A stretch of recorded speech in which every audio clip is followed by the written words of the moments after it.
नमस्ते भक्तवत्सल, नमस्ते बलिनाम श्रेष्ठ, नमस्ते धरणिधर प्रलंबार, नमस्ते तो त्राहि मां कृष्ण पूर्वज। भुजे सभ्य वेणुं शिरसि शिखिपिच्छां कटितटे, दुकुलां नेत्रान्ते सहचरि कटाक्षं च विदधति। सदा श्रीमद्वृन्दावन वसति लीला परिचयो, जगन्नाथ स्वामी नयन पथगामी भवतु मे। हे कृष्ण करुणा सिंधु दीनबंधु जगतपते, गोपेश गोपिका कांत राधाकांत नमस्तुते। तप्त कांचन गौरांगी राधे वृंदावनेश्वरी, वृषभानुसुते देवी प्रणमामि हरिप्रिये। वन्दे नन्दव्रजस्त्रीणां पादरेणुमवीक्ष्णसः, यासां हरिर्गतोद्गीत पुनाति भुवनत्रयं। भक्त्या विहीनमपराधलक्ष्ये क्षिप्ताश्च कामादितरङ्गमध्ये, कृपामयि त्वां शरणं प्रपन्नं। वृन्दे नमस्ते चरणारविन्दम्। नवमेढ्यते अभ्रवपुषे तडिदम्बराय, गुञ्जावतं सपरिपीच्छदसम्मुखाय। वन्यश्रये कवलवेत्रविषाणवेणो, लक्ष्मश्रिये मृदुपदे पशुपाङ्गजाय। अस्यापि देववपुषो मदनुग्रहस्य, स्वेच्छामयस्य न तु भूतमयस्य कोऽपि। निषेमहितवसितुं मनसान्तरेण, साक्षात् तदैव किमुतात्मसुखानुभूते। ज्ञाने प्रयासमुदपास्य नमन्त एव, जीवन्ति सद्मुखरितां भवदीयवार्तां। स्थाने स्थितः सतिगतां तनुवान् मनोभिः, ये प्रायसो जितजितोऽप्यसेते लोक्यां। श्रेयः श्रुतिं भक्तिमुदस्यते विभो, क्लिश्यन्ति ये केवलबोधलब्धये। तेषामसौ क्लेशलये वसिष्यते, नान्यथा स्थूलतुषावघातिनां। पुरेह भूमन् बहवोऽपि योगिनां, स्तदर्पितेहा निजकर्मलब्धयां। विबुध्य भक्त्यैव कथोपनितया, प्रपेदिर्यञ्जो अच्युतते गतिं पराम्। तथापि भूमन्महिमा गुणस्य ते, विभोतुमहत्यमलात्मरात्मभिः।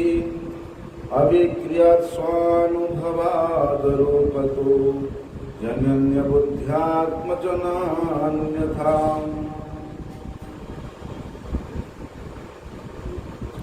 गुणात्मनस्तेऽपि गुणान् विमातुं, हितावतीर्णस्य करिशिर्यस्य। कालेन यैर्वाव्यमितः सुकल्पे, उपांसवः महिकाद्युवासम्। तत्ते अनुकम्पां सुसमीक्ष्यमाणो, भुञ्जान एवात्मकृतं विपाकम्। हृद्बालवपुभिर्विदधन् नमस्ते, जीवेत जो मुक्तिपदे सदाय भाम्।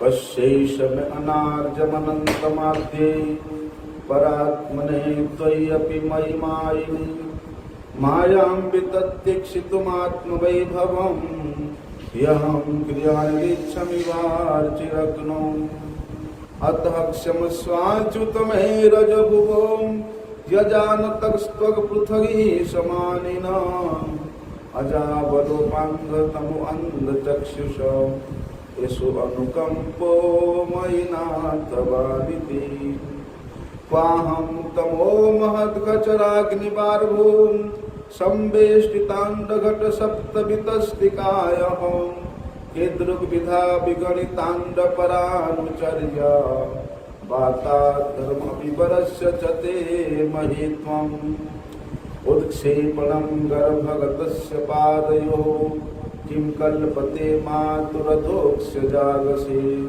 किमस्ति नास्ति व्यपदेशभूषितं तमास्ति कुक्षे कियदपि अनन्तम् जगत्त्रयान्तो दधि सम्प्लवोदे नारायणस्योदरनाभिनालाद् विनिर्गतो अजस्कृतिवाङ्नवे मृषा किं त्विस्वरत्वन्नः विनिर्गतोऽस्मि नारायणस्त्वं न हि सर्वदेहिनाम् आत्मा स्यादिशखिललोकसाक्षी नारायण अङ्गं नरभोजलायनात् तच्चापि सत्यं न चेजलस्तं तव सज्जगवपुः किं मे न दृष्टं भगवंस्तदेवं किं वा सुदृष्टं हृदि मे तदेव किं नो सपद्येव पुनर्व्यदर्शि अत्रैव मायाधमनावतारे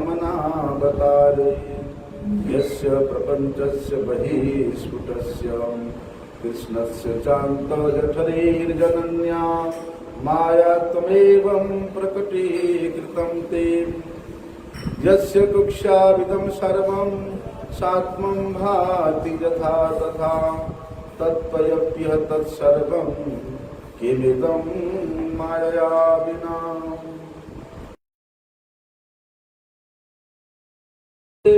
माया त्वमादर्शिता मे कोऽसि प्रथमं ततो प्रजसुहृत् वत्सः समस्तायपि तावन्तो असि चतुर्भुजास्तदखिले साकं मयोपासिता स्थावन्त्यैव जगंस्तभूतमिदं ब्रह्माद्वयं शिष्यते अजानतां त्वत्पदभीमनात्मनि आत्मात्मनभासि वितत्यमायां सृष्ट्वा विवाहं जगतो विधानम् इव त्वमेष्वन्त इव त्रिनेत्रहम् सुरेष्वसि स्वेश तथैव नृष्वपि तिर्यक्षुजातः स्वपिते जनस्यां जन्मासतां दुर्मदनिग्रहाय प्रभो विधातः सदनुग्रहाय च को वेत्ति भूमन् भगवन् परात्मन् योगेश्वरो तेर्भवतस्त्रिलोक्यां क्व वा कथं वा गति वा कदेति विस्तारयन् क्रीडसि योगमायाम् तस्मादिदं जगदशेषमसत्स्वरूपं स्वप्नाभमंस्तदिशनं पुरुदुःखदुःखं त्वयैव नित्यसुखबुधतनावनन्ते मायात उद्यदपि यत्सदिवा बभाति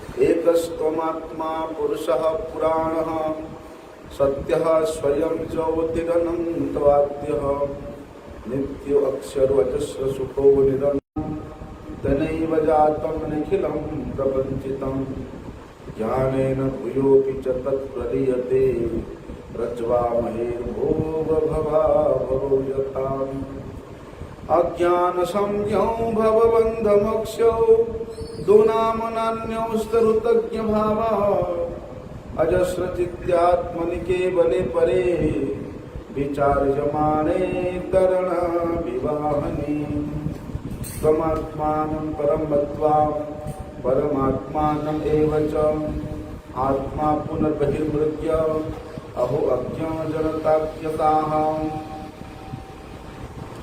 अन्तर्भवेदनन्तभवन्तमेव यतत्यजन्तो मृगयन्ति सन्तः असन्तमपि हिमन्तरेण सन्तं गुणन्तं किमुजान्ति सन्तम् अथापि ते देवपदाम्बुजद्वयं प्रसादलेशां तदस्तु मे नाशस भूरिभागो भवेऽत्र वान्यत्र तु वा तिरश्चां येनाहमेकोऽपि भवद्जनानां भूत्वा निसेवे तव एषास्तु भाग्यमहिमाच्युत तावदास्ताम् एकादशैव वयं बत भूरिभागः एतदृशिकै च सकृदसकृत्पिबामः चेतु विश्वफलात् फलं त्वदपरं कुत्राप्यजन्मूयति सद्वेषादिव पुतनापि सकुला त्वमेव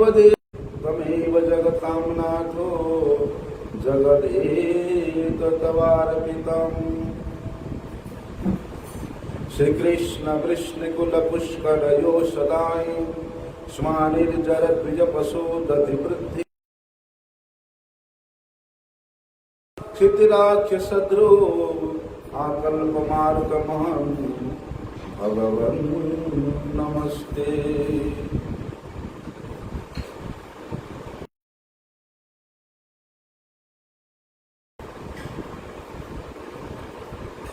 ये ब्रह्मा जी के द्वारा कृत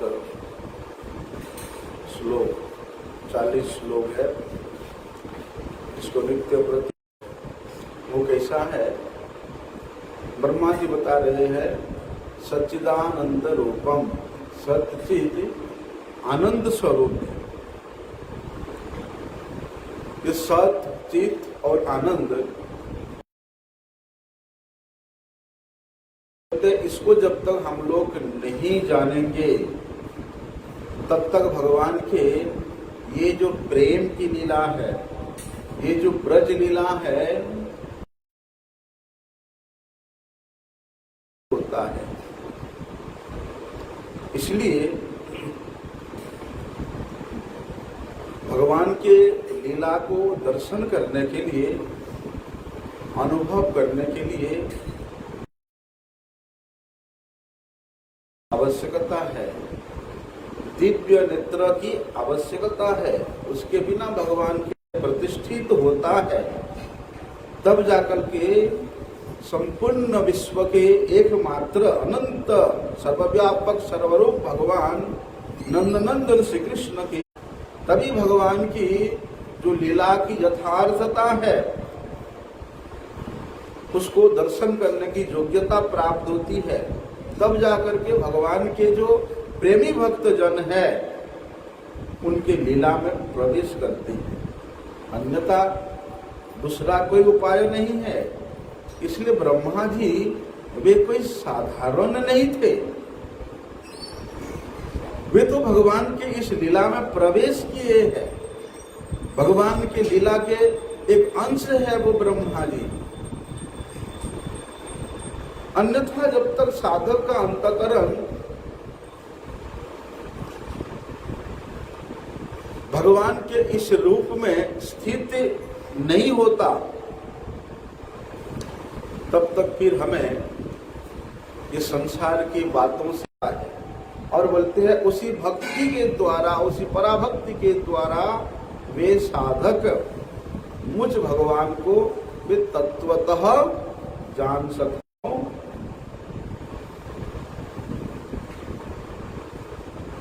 अस्यापि देव मदनुग्रहस्य स्वेच्छामयस्य न तु भूतमयस्य कोऽपि नैसे महितवसितु मनसान्तर सुखानुभूते।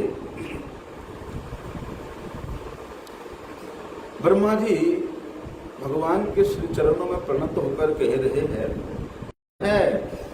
बोलते आपके इच्छा के अनुसार आपका ये जो मूर्तिमान स्वरूप है वो परम चिन्मय है, और आपका ये जो शुद्ध सत्वात्मक विग्रह है उसके महिमा को भला ये कौन जान सकता है?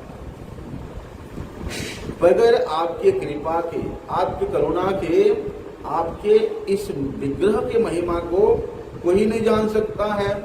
ऐसे कि मैं भले ही वेद ख्याति ही क्यों ना हो, लेकिन प्रभु मैं भी आपके विग्रह के, इस शुद्ध सत्वात्म विग्रह के महिमा को मैं भी नहीं जानता हूं। अन्य किस प्रकार से जानेंगे?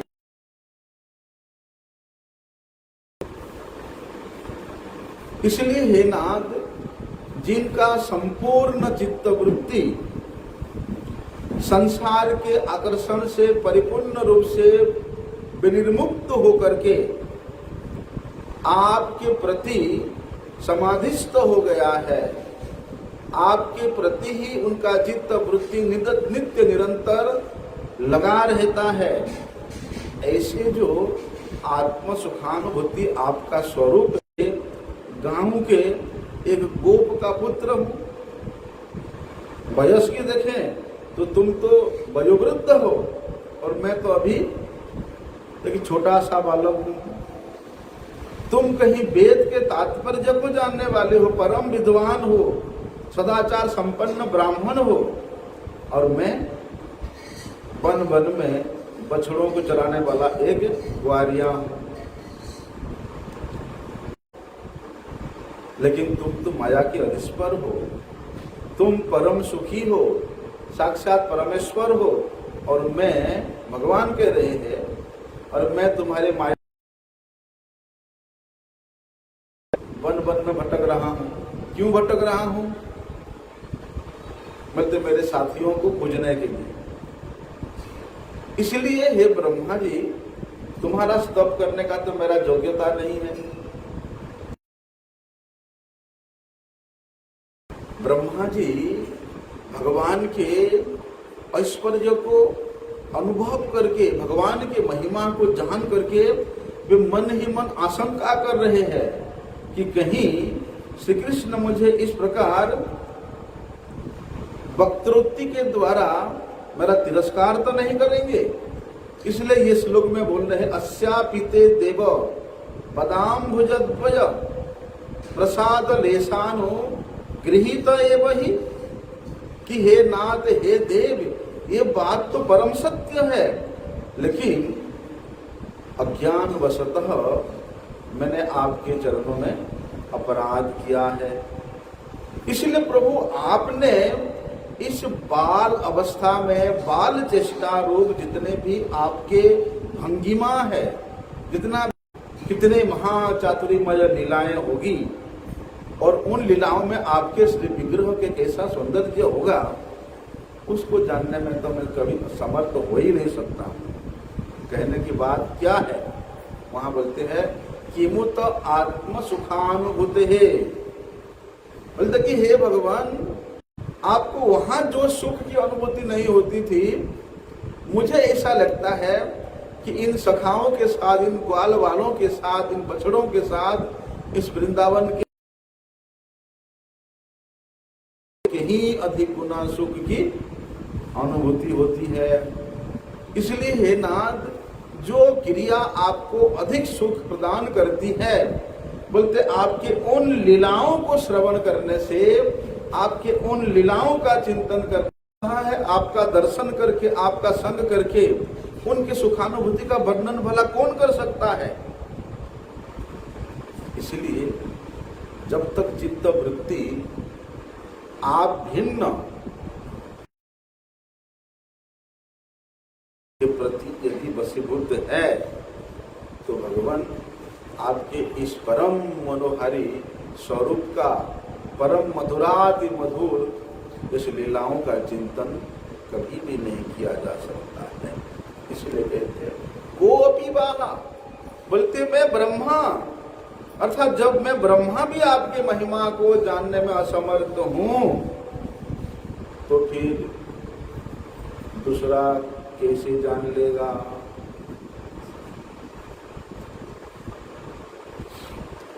ब्रह्मा जी कहते हैं कि हे भगवान, भले ही आपने मुझे चतुर्मुख ब्रह्मा बनाया, चारों वेदों के ज्ञाता के रूप में मुझे प्रतिष्ठित किया, लेकिन मेरा ये जो ज्ञान है, मेरा ये जो तपस्या है, अभ्यास है, योग है, बोलते ये मेरे साधन के कारण नहीं, ये तो केवल रूप के दर्शन करने का हमें सौभाग्य ही नहीं था।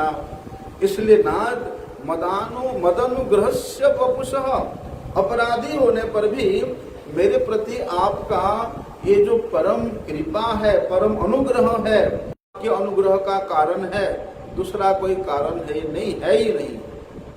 इसलिए स्वेच्छामयस्य भगवान, आप अपनी इच्छा से जिस प्रकार इस भौमंडल में प्रकट होकर, स्वेच्छामयस्य प्रभु भूतमयस्य कोपि, लेकिन हे नाथ, मैं ऐसा अधम हूं, ऐसा पतित हूं कि मुझ में भक्ति तो दूर की बात है, बोलते भक्त का आभास भी मेरे में नहीं है।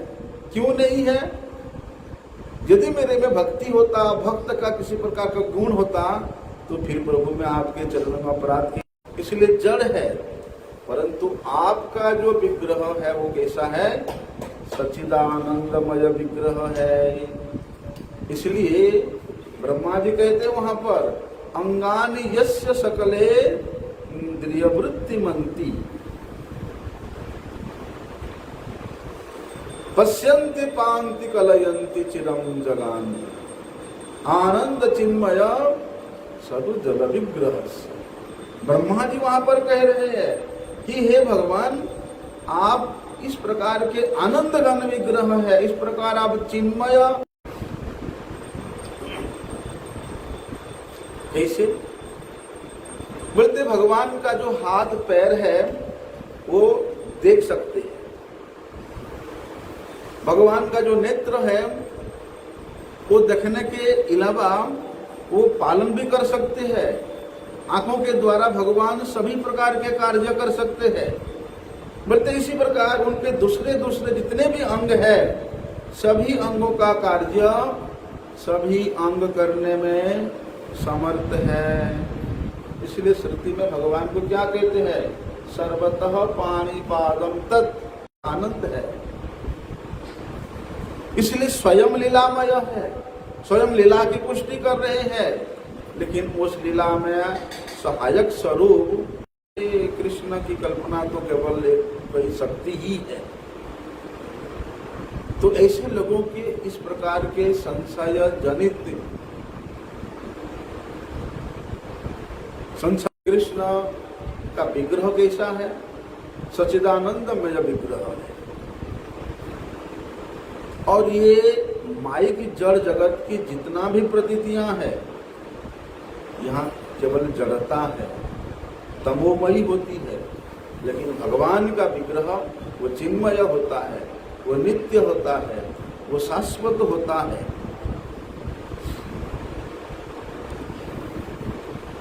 इसलिए भगवान का जो धाम है वो भी परम चिन्मय है। भगवान का रूप जी लीला के इस आनंद को आस्वादन करने का योग्यता भी नहीं होता। जैसे कि हे भगवान, आपका धाम भी इतना परम चिन्मय है जिस प्रकार आप स्वयं चिन्मय हो। ब्रह्मा जी ने भगवान के स्तुति के द्वारा उनके नाम के स्वरूप को देखा, इसलिए वे बोल रहे कि हे भगवान, आपके नाम का स्वरूप इतना परम आकर्षण है,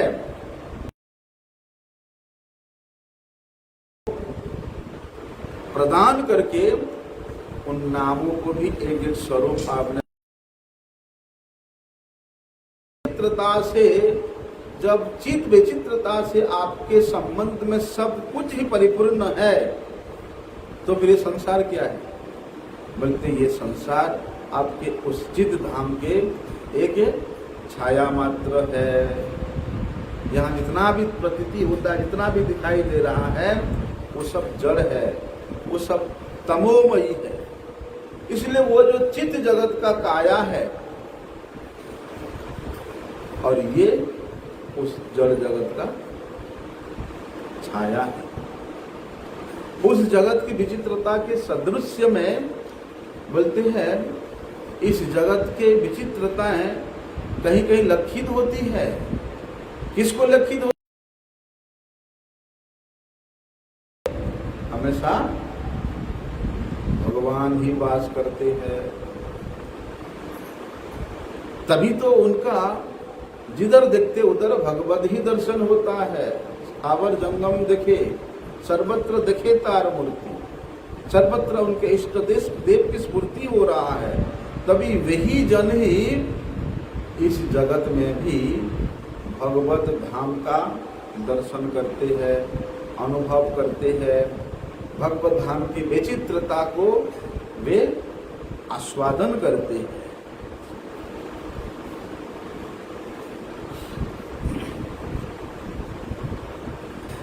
इसलिए ब्रह्मा जी यहां पर बता रहे हैं कि भैया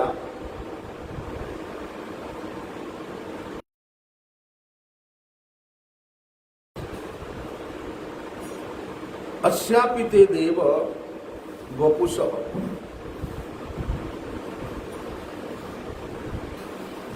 कि हे नाथ यद्यपि आपने मेरे परम देव के रूप में मुझे चतुश्लोकी भागवत को श्रवण कराया था, परम अनुग्रह करके चतुश्लोकी भागवत को आपने उपदेश किया था, लेकिन नाथ मुझे कार्य भी तो आपने ऐसा दिया इस जड़ जगत का सृष्टि करने का। इसलिए आपके तत्व को मैं नहीं समझ पाया। न तो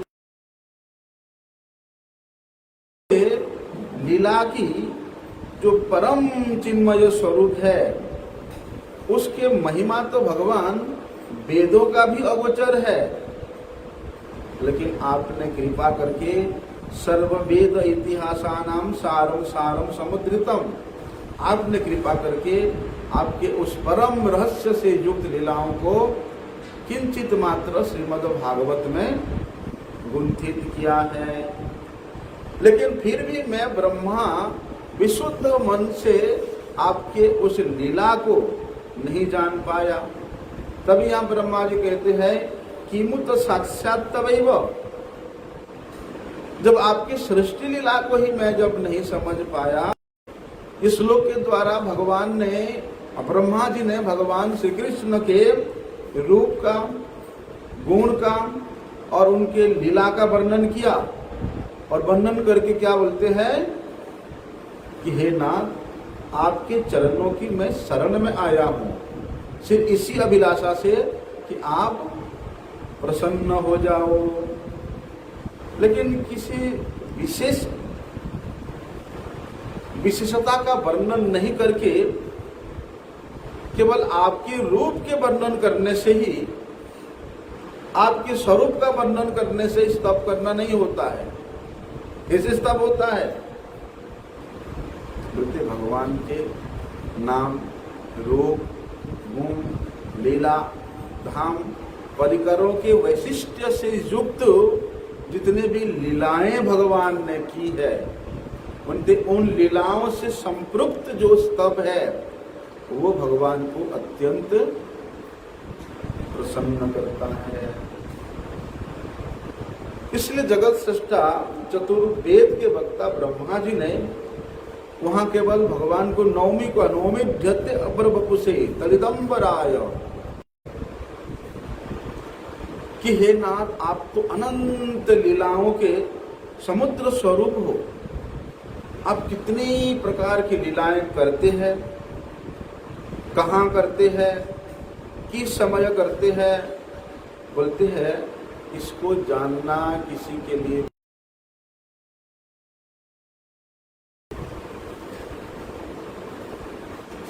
दिखाई में देखता है कि भगवान ने असुरों का वध किया। अरे उन्होंने कृपा करके असुरों का वध किया, उन्होंने कृपा करके गुभा जीवों का परम कल्याण साधित तो हो सकता है, दूसरा कोई उपाय है ही नहीं। इसलिए हे नाथ आपके उस लीलाओं के विषय में ज्ञान प्राप्त कर सकते हैं इस जगत के जीव केवल आपके ही अनुग्रह से, अपनी पंडितता के द्वारा नहीं। कहते हैं कि यथार्थ रूप में, वास्तविक रूप में आपके साक्षात दर्शन का और आपकी लीला रस आस्वादन, आप मत्स्य रूप में, कूर्म रूप में, वराह रूप में, ये सब नित्य सिद्ध विग्रह के रूप में आप इस जगत में अपने आप को प्रकट कराते हैं।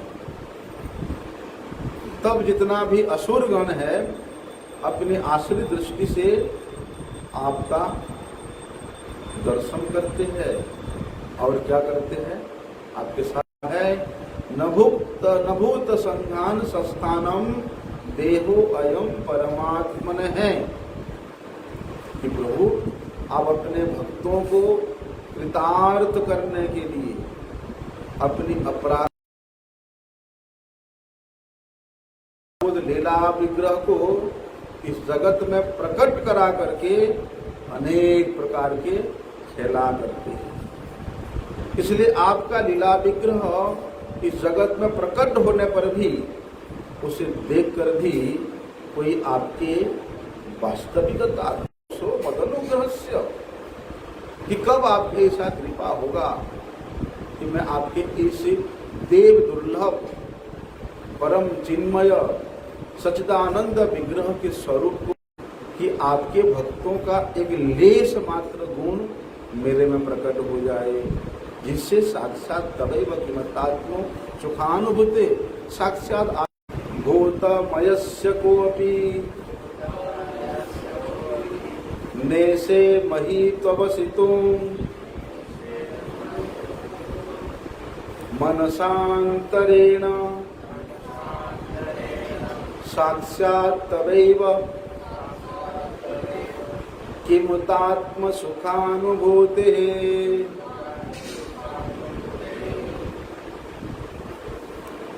एक श्लोक उच्चारण करो बोलो।